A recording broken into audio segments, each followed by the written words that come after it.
la 43 edición de la Feria del Libro de Valencia nos visita ahora el escritor peruano Fernando Iwasaki para presentarnos El ajuar funerario, un libro de microrrelatos de terror publicado por Páginas de Espuma. Fernando, bienvenido. Muchas gracias, Manuel. ¿Cómo surgió la idea del ajuar funerario?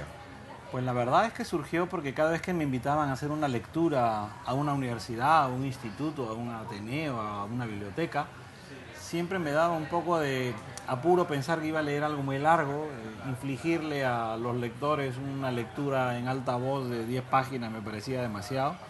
Entonces me obligué a escribir durante años textos muy breves para poder leerlos. Y al mismo tiempo me propuse que todos fueran de terror. No tenía una fecha prevista para publicarlos.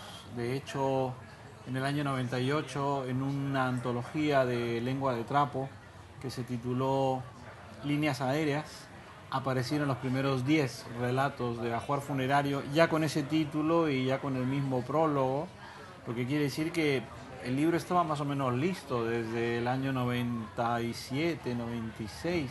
Lo escribí a lo largo de 8 años, no tenía ninguna prisa, pero Andrés Neumann, que es un gran amigo y un excelente escritor, me dijo, oye, tus cuentos están colgados en internet, el libro no existe, circulan en copias y deberías publicarlo. Y yo le hice caso. Y Juan Casamayor fue el editor que me propuso además que el libro existiera y ha sido todo una maravilla gracias a Juan y a Andrés. Y en todos estos años, hasta llegar al ajuar funerario, ¿qué criterios seguiste para hacer esta selección de cuentos, de microrelatos, esta antología? ¿Se quedaron muchos fuera? No. Concretamente los microrelatos de ajuar funerario eran pensados todos para reunirlos en este libro. Son cuentos de género, es decir, son todos de terror, pero de terror humorístico, porque la verdad es que cuando yo los leo en voz alta son un fracaso, nadie tiene miedo, todo el mundo se ríe, lo cual es lo que yo deseo. Creo que el terror en español, por ser como somos todos los hispanohablantes, es un terror de humor negro, es un terror quevedesco, es un terror cervantino, y Borges y Cortázar y todos los que han escrito literatura de terror en español, pues han respetado esa ambición y en ese sentido, pues Ajuar Funerario fue un placer escribirlo. Ahí quiero llegar.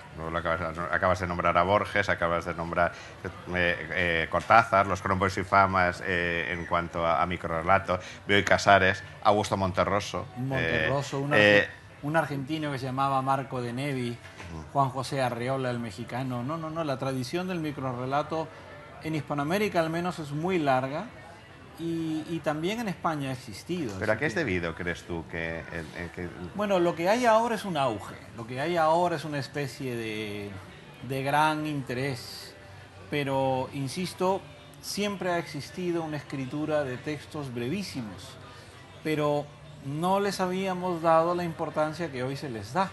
Ni siquiera cuando yo escribía Ajuar Funerario estaba pensando en el microrrelato como género. Yo estaba pensando en hacer historias tan breves y redondas como las que le había leído a Monterroso, Arreola, Cortázar, Borges, de Nevi, etc. Hoy, felizmente, lo que hay son muchísimas personas que tienen el deseo y la ilusión de escribir microrrelatos y editores dispuestos a reunirlos. Para escribir un microrrelato se necesita un gran poder de síntesis. ¿Cómo lo trabajas? Yo diría que se necesita querer contar una historia, porque un microrrelato no es un aforismo alargado, no es un poema en prosa, no es una anécdota más o menos aliñada, ni es un chiste con pretensiones. Un microrrelato debe ser una historia, debe pasar algo, debe haber, si quieres personajes, si quieres atmósferas, pero siempre una historia. Entonces, si uno tiene clara la historia que quiere contar y desnudarla, poder narrarla en una forma muy breve, pues entonces eso está yo diría que es muy sencillo, no hay que hacer ese esfuerzo especial. Desde mi punto de vista, siempre leemos microrrelatos, pero pensamos que no son ficción. Por ejemplo, los horóscopos. Hay gente que coge el periódico, lo abre y busca su horóscopo y el de su pareja, nadie lee más, ¿no? Entonces lee el de su pareja y dice Tauro, Hoy aparecerá alguien del pasado y llama a su pareja y le pregunta ¿quién ha visto hoy? ¿No? Esa persona está leyendo los horóscopos creyendo que son verdad, pero no se da cuenta que son ficción. Los anuncios clasificados, esos anuncios clasificados que uno ve que dice licenciado 42, culto, sensible, ama la naturaleza, los niños, la música, la cultura, busca señorita o similar para amistad o lo que surja. Tú dices, ¿cómo es posible que este hombre, esta alhaja de hombre esté solo a esta edad? Pues es ficción, él se narra a sí mismo, pero la gente cuando lee los anuncios, cuando lee los horóscopos, cuando lee las necrológicas, cuando lee los currículum vitae, piensa que son verdad y muchas veces son ficción y son microrelatos. ¿Qué es el terror para Fernando Iwasaki? Este género, por entendernos de alguna manera, ¿te permite algo que no te permite en otras temáticas? ¿Te permite un paso a la poesía, un paso al mundo muy surrealista? Algo que está muy presente en Hispanoamérica. A mí me interesan los experimentos con el humor. Entonces, Ajuar Funerario es un libro de historias de terror, pero desde el humor. El arte de amar es un libro de relatos eróticos desde el humor. Inquisiciones peruanas es un libro sobre una institución siniestra, totalitaria, oscurantista, pero desde el humor. Neguijón es una novela sobre el dolor físico desde el humor. O sea, a mí me interesa hacer experimentos con el humor. Entonces, el terror es un territorio que muchas veces no se aborda desde el humor. Y a mí me interesaba contemplar el horror a través de las gafas del humor. Y yo creo que humorista era Cervantes, humorista era Borges, humorista era Wenceslao Fernández Flores y Julio Camba y Jardiel y Jorge Ibargüengoitia y Cabrera Infante.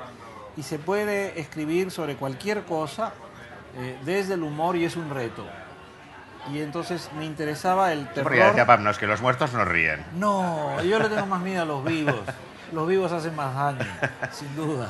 Reírse de la muerte y reírse de lo macabro es una manera de decir estoy vivo. Sí, y reírse en general de todo aquello que sea siempre demasiado solemne, que sea siempre demasiado grave.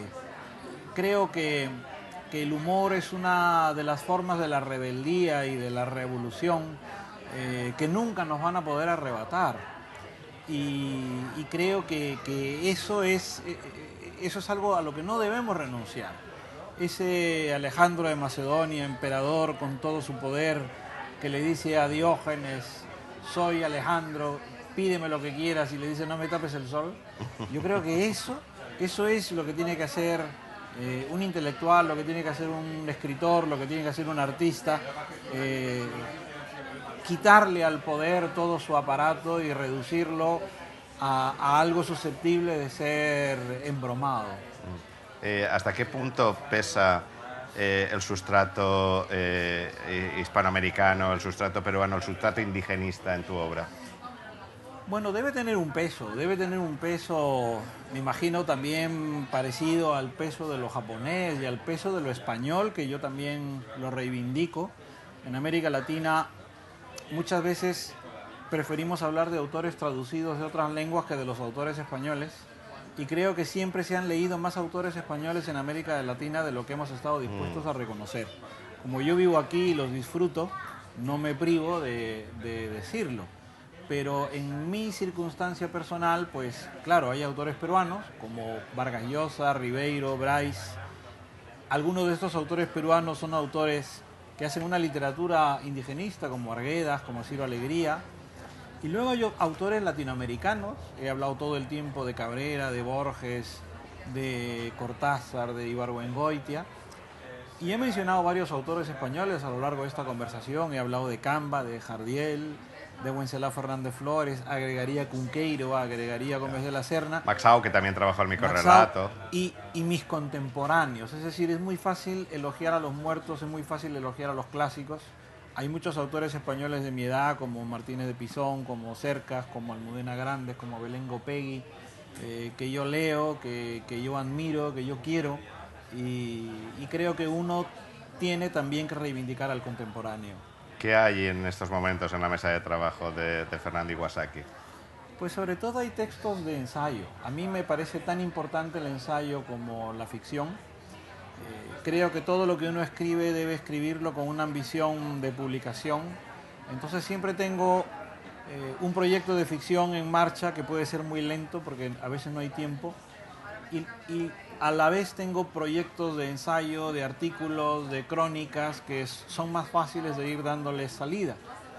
En esta Feria del Libro de Valencia pues he tenido la fortuna de que Páginas de Espuma ha reeditado Ajuar Funerario, ha reeditado El Arte de Amar y ha reunido en un solo volumen que se titula Papel Carbón mis dos primeros libros de hace más de 20 años. Lo tenemos aquí también. Que ahí está y que me ha parecido pues como las momias que resucitan y salen a correr, así que me siento muy afortunado. Fernando, muchísimas gracias por haber venido a Valencia, muchísimas gracias por haber presentado aquí con nosotros Ajuar Funerario, haber hablado de tu obra y también de Papel Carbón, libros que ha reeditado y que publica Páginas de Espuma. Muchas gracias y nos vemos en una próxima ocasión. Claro que sí, en la Feria de Valencia del próximo año.